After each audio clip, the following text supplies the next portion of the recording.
Adam, what country Bolivia. in the world has the best graphics? Bolivia. It's Bolivia, our favorite country, and your and I favorite country. Top Gear's best episode took place in Bolivia on the world's most dangerous road. And guess what video game has the world's most dangerous road? That's right, it's Ghost Recon Wildlands. Let's find out more. The country with the best graphics in the world. I mean, he's not wrong. Did you write that down, Joel? Was that pre-planned or was that off the cuff? That was great. All right, well, welcome. All right, speaking of graphics that are just too darn good, we're here with Dominic Butler, the lead game designer for Ghost Recon Wildlands. Hi, how you doing? Hi, thank you for joining us for Rooster Teeth Addy 3, presented by Jason Bourne. You guys are here showing off the game. It sounds like you're talking a lot about co-op these days. That's right. I mean, at its core, Ghost Recon Wildlands, it's a military shooter, right? Set in this massive, dangerous open world. But the really cool thing is you can play the whole thing from start to finish in solo or in up to 4-player co-op. So you can play it by yourself. You'll be supported by 3 AI teammates. You're always in the squad because the world is just too dangerous. It doesn't make sense. You're never going to just lone wolf it, right? Mm-hmm. And as your friends become available, you get to jump into their sessions. They get to jump into yours. We drop those AI out, and you can play it with your friends then in 2-player, 3-player, 4-player co-op. So just drop in, drop out whenever? So that's the thing. We want to remove all of those barriers that block people from being able to play, right? Play together, because we know ourselves sometimes. We look at a situation where there's a solo campaign and you have to make that decision, or like, which progression am I going to play? Is it the one with my buddies? Is it the one that I've started by myself? But in fact, with Ghost Recon Wildlands, it's one unified progression. There's one narrative that you're playing. There's one personal progression. You take that with you into other people's games. You're always playing Ghost Recon Wildlands. You're never giving up anything. You're never like auto-completing somebody else's game. And it's really exciting. It's something that we feel is new, and it works, and the people are able to play it on the booth today. Now, given that it seems like one of the major themes for Microsoft, one of the things that they've been talking about a lot is things like cross-platform interactivity. Are you guys planning anything like that for Ghost Recon between Xbox One and PC? So that's not something we were particularly looking at for the Ghost Recon Wildlands. Today we're just talking about the fact that the game will be released Xbox One, PlayStation 4, and PC on March 7th next year. Cool. So I've been a long-time fan of the Ghost Recon series from the first one back in 2001. It was like one of the first games I ever played on Xbox Live. Fantastic. And it was absolutely mind-blowing to me at the time. The idea of this squad-based combat. So why now? What was the impetus to kind of bring the franchise into modern times and bring it back, pick it back up? It's a good question. In fact, I'm happy that you're a fan. In fact, we're fans too, right? Within Ubisoft, I think Ghost Recon has that kind of like special place in our hearts because it's one of our older franchises. It keeps coming back. We keep trying to bring something new. And a lot of our team that are working on Ghost Recon Wildlands are guys that have worked on Future Soldier, the guys that have worked on the brand for 10 plus years. So they really know the brand. They really know what it takes to make a tactical squad-based shooter. And every time we do one of these, we try to see, what can we bring that's new? How do we evolve it? How do we bring something fresh? Is it future tech, or what can it be? And something we've wanted to do for a long time, but have been restricted mostly by tech, to be honest with you, is the idea of bringing that into an open world, right? So bringing that kind of freedom of choice, that idea of like solid tactics, being able to play with your friends, but bringing it into an open space. So you get that 360-degree approach and a lot of kind of chain of reactions, a lot of things that can just happen, and the ghosts need to be ready to react. That's exactly what I wanted to ask about. I mean, you nailed it. That's exactly what I was going to ask. That's is what I'm how here for. does the open world change how you approach things? I mean, because that seems like to me like that's daunting as a player. Yeah, how do you figure out where you go? What are your objectives? Right. So that is absolutely a challenge for us. We set for ourselves really right at the start. Right, we knew we wanted to keep that strong tactical feel. We knew we wanted to keep the strong military, everything that makes Ghost Recons great, that we know the fans love. But with the open approach, really from the easiest way to do it is to talk about is the freedom of choice. Right, this is something that was our kind of byword. It was the thing that we established right at the start of production, that Ghost Recon Wildlands in total was going to be about freedom of choice. It was going to be about freedom of choice to create the character you want from ethnicity and gender and your equipment, your loadout, everything that you want to take into the field with you. You're going to personalize that your own way. But then on a micro level, how are you going to approach each situation that we're going to present to you? You've got a camp, you've got something that you need to do in that camp, whether it's extract some data or destroy something or grab someone and bring them to a rally point, for example. Those things we can mix up, but you can approach that situation in a bunch of different ways. There's no wrong way to play that. But then on a macro level, we've got a narrative that it's interesting, it's very rich. We've got lots of different characters based around this cartel that we're trying to take down. But we don't restrict how you approach that story, right? So we've got this massive open world. We've got lots of provinces, largest action-adventure world we've ever done, right?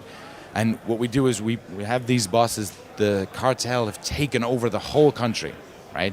They've turned it into a narco state. So they're there in the society. They're there in the villages, in the towns, in the bases. They've turned the whole place over. And so we present that to you right at the start. We put you in a good spot right in the middle of the map.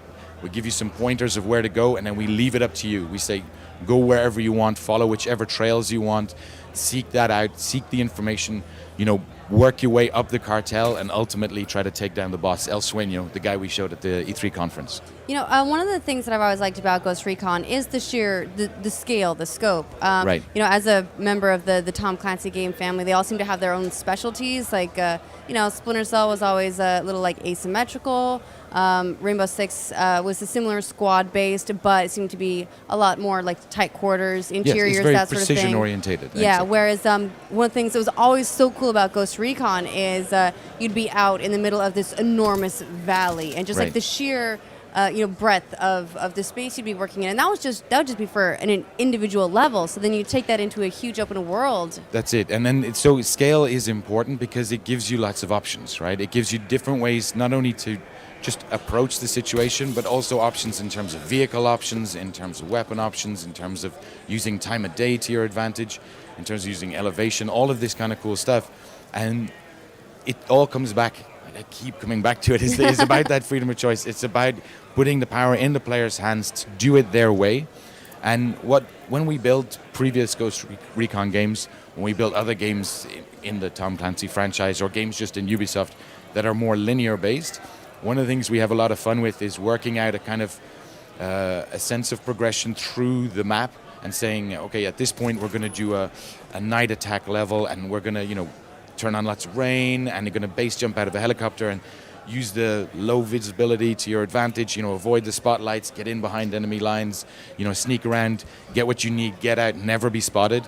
And then, later on, we're going to build up the tension. We're going to go big explosive ending to the chapter, whatever that may be. Like a very specific narrative. Exactly, but with a kind of a pacing to it as well in terms of the kind of gameplay the players are exposed to. And in fact, what we've managed to do with Ghost Recon Wildlands is give all of those cool moments, set all of them up. We have more than 60 different vehicle types. We've got time of day. We've got characters, every NPC in the world on an agenda. They've all got things they're doing at different times of day.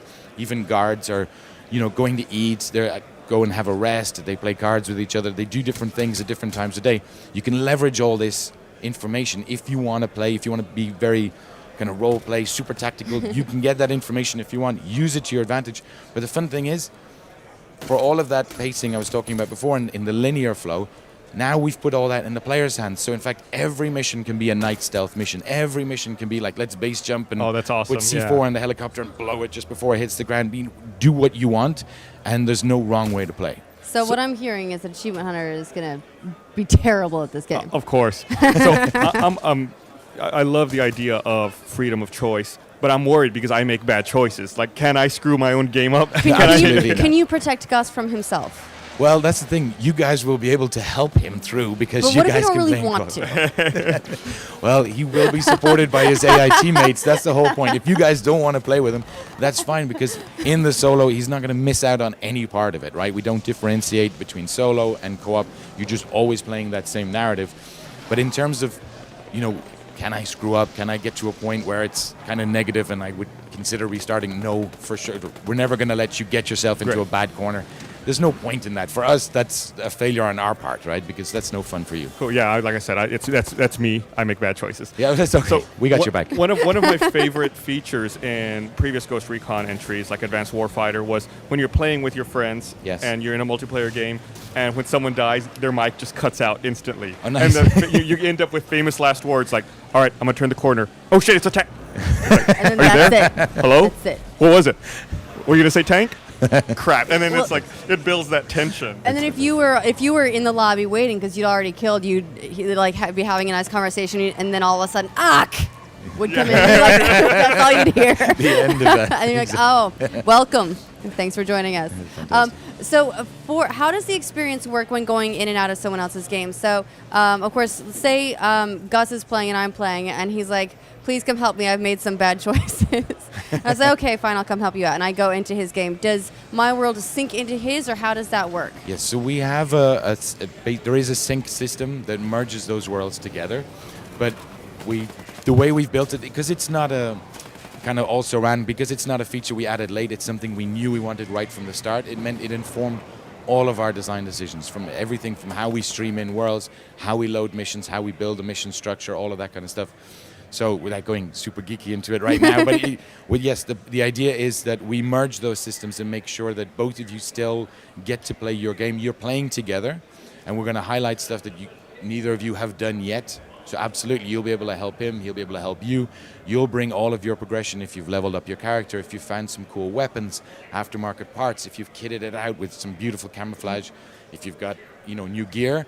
You bring all of that with you to his game, and vice versa. So it's something that you'll see each other as your own ghost. It's not an instance of each other, and how that you really see each other's characters. So you pull your progression through. You're not just possessing some random NPC that was following them around. Exactly, because we wanted to make sure that if you want to play with your friends, like, hey, can you help me out with this mission? I'm stuck, etc. That for the time you're putting in, you're still progressing yourself, right? You're still leveling up, and so whether you just did one mission together or you did like 98% of the campaign together, and then for the last bit decided, I don't want to play with them anymore for whatever reason, that's fine. You would just keep playing as if you had been playing solo up until that point. So you take everything in, you keep getting stuff, whatever you get in that it's always world, a you positive take with you experience. again. That's the thing we wanted to make sure, that it's not another barrier to entry, but I've got this kind of sweet thing going on in a different game. It's always Ghost Recon Wildlands, you're always playing it. So in the game, obviously there's a huge emphasis on this core team of ghosts who are working together. Right. Are there other allies that they can recruit throughout the game, or other factions that maybe they can win favor with? Sure. So we're not talking too much about a lot of the factions, but I'll give you some of it. So the game is set in Bolivia, right? In the near future, in a kind of what-if situation, in sort of true Tom Clancy franchise. It's what we always do. We kind of look at a thing that exists, and it's there, it's often kind of there in the media, and in our case, that's the cartels. These guys are growing in audacity and bravado, they're growing in funding, they're right there in the news, and they're not hiding anymore, right? And they're growing. And so we asked, what if they were to take it to the next level? What if they decided to move into a country like Bolivia, where the coca leaf is everywhere? It's part of their daily culture, it's part of the medicine and food and drink. It's just everywhere. It's in every town square, and you find it every hospital, every 7-Eleven. They've got coca leaves are there, but for them it's part of the daily ritual. But if the cartel came in and just turned that on its head, and sort of repurposed it in a really nasty way, so just to make cocaine, to smuggle the cocaine, to finance the whole thing there in Bolivia. As a result, you've got the Bolivian people, of course, you're kind of oppressed by the cartel. They're threatened. They're being held, essentially the country's being held hostage. They've got a corrupt local government that's basically partnered with the Santa Blanca, but it's an uneasy alliance, so it's a kind of temporary alliance thing. So you have them, you have the Santa Blanca, you've got a rebellion that's trying to be the voice of the people and come up. But these are things that you can interact with. These are things you will be able to leverage. I think I don't know, did you guys get a chance to play the demo at the booth yet? I haven't gotten over there yet. You got to come over and try it. But at one point, we're able to show you in the camps, as well as kind of offensive ingredients in terms of mortars and Gatling guns and sirens and alarms and guys with heavy machinery. They're also sometimes some imprisoned rebels that are being held. If you can find those guys, if you can get to them, free them, they'll just systemically take up arms and start fighting back. You're not directing them per se, but it's the kind of enemy of my enemy is my friend kind of thing. So it's these guys are going to fight against the Santa Blanca. They're going to be there as extra guns, but you're still ghosts, so you're still operating independently. Okay, so as you go along, as you help to liberate people and make changes, you see that effect. Now, after Absolutely. you leave and continue on, will those people that you freed who have now taken up arms to defend themselves continue to do so? So this is the bit when I have to kind of reel it in a little bit and say, look, we will be talking about it because we're quite excited about it, and I would love to be able to share it with you guys. Of course. And we will be sharing very, very soon a lot more detail on this. But yes, the short version is yes, we're going to have a system in place where they can grow, and you'll see that change over time reflected throughout the world. That's great. So I know you've mentioned that when it comes to character development, or when you're selecting your character, you Like can all the- customize Yes. a lot of features for your character. Will there also be like any weapon customization, or is it just like different loadouts? Absolutely. We have the gunsmith. It makes the big comeback, right? It's something we had in Future Soldier. It's something that Ghost Recon starts to become known for, and it's a fan favorite. It keeps coming up when we ask people, what do they want, what they want to see in an evolution of Ghost Recon. It's like a top 3 answer every time of like, can we still have the gunsmith? Can we bring it back? Because, there's plenty of games have some sort of weapon view, but this is the way that you can get really kind of close and intimate with beautiful high-res models. We work very close with the weapon manufacturers, with authenticity experts in the military, and use real weapons, real aftermarket parts, real camouflage, real equipment. But the gunsmith lets you kind of get super close, sort of zoom in, explode the view, rotate, and just see it from every angle. You'll be able to customize that, as I said, with attachments that are going to change gameplay, customization options to really make it your own. And it's something we see people spending tons and tons of time on. And in fact, we were going to bring it to the booth, but we have a limited slot of like 20 minutes. And with the character and the weapon customization, we found like the 20 minutes was up, so it was easier just to go straight into the game. Sure. Yeah, I'm gonna be honest. I would need like hour and a half demo.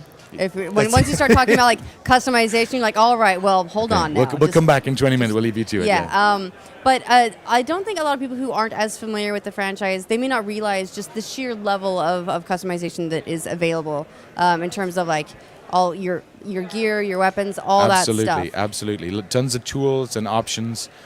We have, in terms of loadout, the drone, it's something you see in the videos we're showing, and you'll see it if you can play the demo.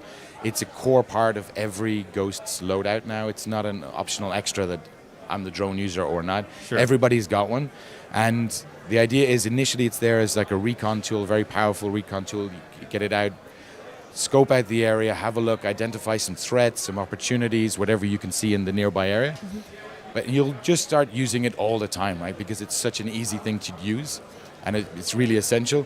But then over time, you'll be able to upgrade that. You'll be able to kit it out with some extra bits and pieces. If you're someone who just likes to spend more time in the air, or go inside, you can reduce the noise, you can reduce that footprint, you can weaponize it, you can put distraction options, you can put things that will disable and electricity generators. You can make it go boom. There's a ton of different things that you can add to it, but it's all about customizing it to be the way that you want to support, the way you want to play. Sure. So I was going to ask earlier if there was any type of weapon trading in the co-op game, but if you've got the gunsmith, it seems like that's irrelevant. There's no point in so that. That's where we don't want to have it be overwhelming. It's supposed to be a thing that you can have fun with and just kind of zoom in, zoom out, and then you've got all the weapon stats. And if you really want to get into it, all that detail is there.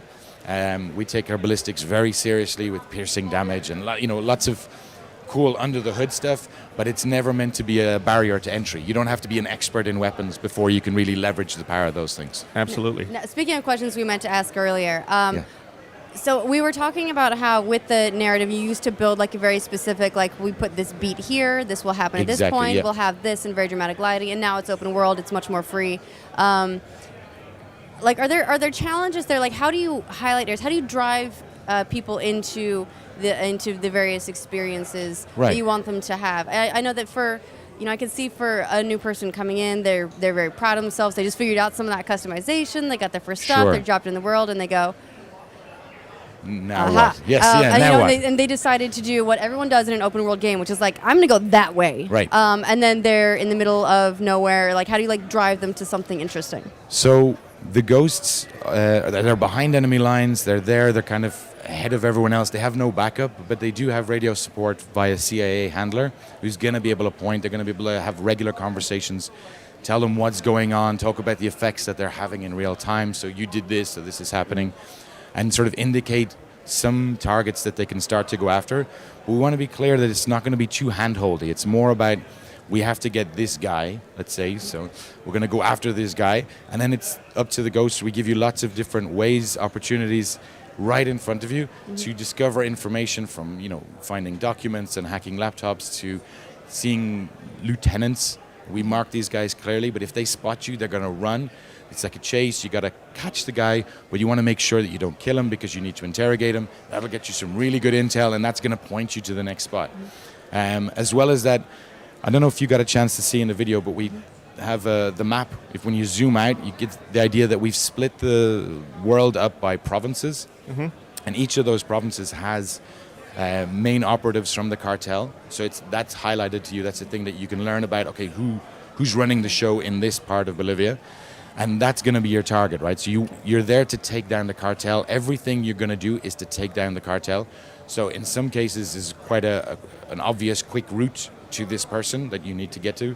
Other cases, you're going to have to dig around a little bit, find what you need to find out to get access to them. Sometimes it's to take them out, sometimes it's to extract them, sometimes just to get information about their boss. But we're going to make sure that that's always clear and it's obvious what to do. But at the same time, if you decide I'm going this way and it's starting to get a bit hard, or it's starting to get, I'm unsure about what to do next and I kind of want to level up a bit, that's fine.